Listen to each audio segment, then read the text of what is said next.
Hello, യാത്രകളെന്നും പ്രിയപ്പെട്ടതാണല്ലേ? ഞാൻ പറഞ്ഞതല്ല, വേറൊരു യൂട്യൂബർ പറഞ്ഞതാ. ചിലപ്പോൾ ഒരു യാത്രയാണ് പ്രിയപ്പെട്ടതാക്കുന്നത് കാണുന്ന കാഴ്ചകളായിരിക്കാം, അല്ലെങ്കിൽ പരിചയപ്പെടുന്നവരായിരിക്കാം, കഴിക്കുന്ന ഫുഡായിരിക്കാം, പലതും ആയിരിക്കാം. പക്ഷെ ഇന്നത്തെ ഞങ്ങളുടെ യാത്രയും മനോഹരമാക്കിയത് പ്രകൃതി തന്നെയായിരുന്നു. അതിമനോഹരമായ പ്രകൃതി, അല്ലെങ്കിൽ മഴയിൽ കുളിച്ച് നിൽക്കുന്ന പ്രകൃതി എന്നൊക്കെ പറയാം. ആദ്യത്തെ ഞങ്ങളുടെ ലൊക്കേഷൻ തുമ്പൂർ മൊഴിയായിരുന്നു. ഇവിടെ പലപ്പോഴും വന്നിട്ടുണ്ടെങ്കിലും ഈ മഴയത്ത് കുളിച്ച് നിൽക്കുന്ന തുമ്പൂർ മൊഴി കാണാൻ ശരിക്കും അടിപൊളിയാണ്. ആ തടയണകളിൽ നിന്ന് വരുന്ന വെള്ളം കാണാൻ നമ്മൾ മെസ്മറൈസിങ് എന്നൊക്കെ പറയാം.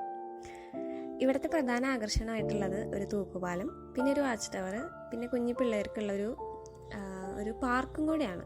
പക്ഷേ ഇപ്പം നല്ല മഴയുള്ള സമയമായതുകൊണ്ട് തന്നെ പാർക്കൊന്നും അത്രയ്ക്ക് ആക്റ്റീവ് അല്ല. പക്ഷേ ഇതൊക്കെയുണ്ട്. തൂക്കുപാലത്ത് കൂടെ നടന്ന് അപ്പുറത്തെത്തുമ്പോൾ ഏഴാറ്റുമുഖം എന്ന് പറഞ്ഞ സ്ഥലമാണ്. അവിടെ ഈ പറഞ്ഞ പോലെ നമുക്ക് ഇറങ്ങണം എന്നുണ്ടെങ്കിൽ വേറെ ടിക്കറ്റ് എടുക്കണം. ഈ തുമ്പൂർ മൊഴിയുടെ ടിക്കറ്റ് കൊണ്ട് പറ്റത്തില്ല. പക്ഷെ അവിടെ അധികം ഒന്നുമില്ല, ജസ്റ്റ് ഇതുപോലെ തന്നെ ഒരു ചെറിയൊരു പാർക്ക് ഉണ്ടെന്നേ ഉള്ളൂ. ബട്ട് അതില്ലാതെ തന്നെ ഈ തൂക്കുപാലത്തുമ്പോൾ നിന്നിട്ട് ഈ വെള്ളം ഒഴുകുന്നത് കണ്ട് നിൽക്കാൻ ഭയങ്കര രസമാണ്. നമ്മളിങ്ങനെ ശരിക്കും നിന്ന് പോവും. അല്ലാത്ത മഴയില്ലാത്ത സമയത്ത് വന്നു കഴിഞ്ഞാൽ ഇതിന് ഇത്രയ്ക്കും ഭംഗിയുണ്ടോ എന്ന് നമ്മൾ ചോദിക്കുന്ന സ്ഥലത്ത് ഇവിടെ ചുമ്മാ നിൽക്കാൻ ഭയങ്കര രസമാണ്.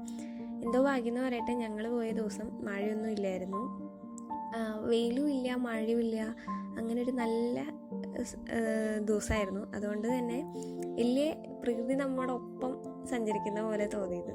അപ്പം അത്രയൊക്കെ ഉള്ളൂ. ബാക്കി നിങ്ങൾ കാണുക. Okay, by.